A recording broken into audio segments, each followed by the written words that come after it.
Bismillahirrahmanirrahim.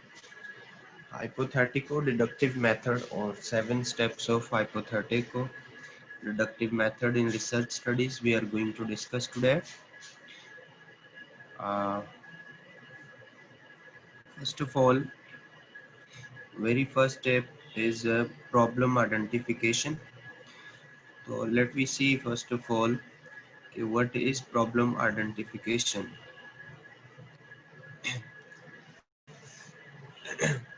If the manager notice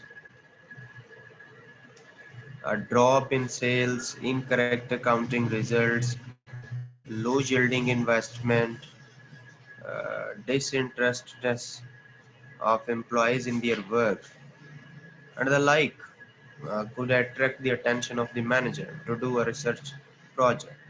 तो अगर ऐसा कोई मैनेजर फील कर रहा होगा तो जारी बात है वो रिसर्च करेगा कि क्या प्रॉब्लम क्या है, कि क्यों जो एम्प्लॉयज़ हैं वो इंटरेस्ट नहीं लेते काम में, लो यील्ड क्यों आ रही है, सेल जो है वो कम क्यों हो रही है.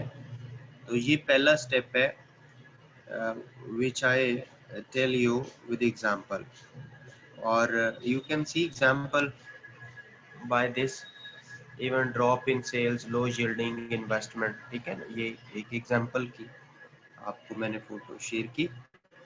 इसके बाद सेकंड स्टेप जो है hypothetical deductive method का, that is define problem statement. You know कि scientific research starts with a definite aim or purchase, definite aim or purpose. A problem statement states the general objective of the research. ये आम आपको बताती है कि research क्या objective क्या है, उसका मकसद क्या है, हम क्यों रिसर्च जो है वो करना चाह रहे हैं. मैं इसकी एग्जांपल एक आपको शेयर करता जाऊं.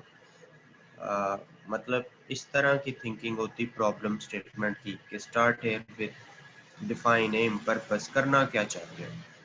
ठीक है, तो ये सेकंड स्टेप था. Third step we are going to discuss, that is develop hypothesis. To develop hypothesis is third step in research studies. The network of associations between the problem and the variable that affect it is defined. A scientific hypothesis must meet two requirements. Number one, the hypothesis must be testable. Number two, the hypothesis must be falsifiable. We can only prove our hypothesis until they are disproved. ठीक है, तो ये तीसरा step था hypothesis develop करने का इन हिपोथेटिको deductive method में. Fourth one is determine measures or variables. The variables in the theoretical framework should be measurable in some way. Some variables cannot be measured quantitatively, such as unresponsive employees.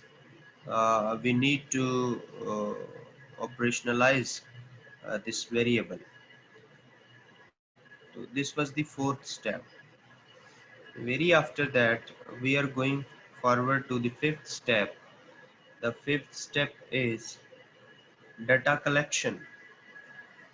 So data with respect to each variable in hypothesis need to be obtained. There are two types of data, quantitative data and qualitative data.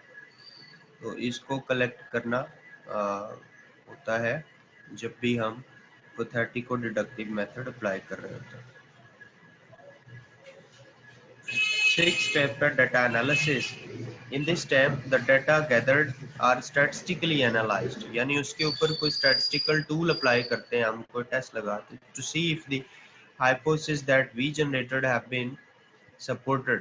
और ये देखते हैं कि जो hypothesis हमने बनाई है क्या डाटा उसे सपोर्ट करता है या नहीं करता. Analysis of both quantitative and qualitative data can be done to determine if certain relations are important. This was the sixth step. Now data analysis को थोड़ा डिटेल में अगर देखें तो क्वालिटेटिव जो डाटा होता है refer to information gathered through interviews and observations. These data usually for objects then cannot be physically measured, like feelings and attitudes. Quantitative data refer to information gathered about objects that can be physically measured. The researcher could obtain these data through the company records, government statistics, or any formal records. So this is data analysis. The last one step we are going to discuss is interpretation of data. Now we must decide whether our hypotheses are supported or not by interpreting the meaning of the results or the data analysis. Based on these results, the researcher would make recommendations in order to solve this problem. So this was what about the seven steps of hypothesis hypothetical deductive method. Hope so you understand. अगर आपका कोई question हो तो kindly आप इस video के comment section में लिखिएगा, वी विल आंसर यू. अब नेक्स्ट लेक्चर तक अपना बहुत सारा ख्याल रखिएगा. अल्लाह हाफिज.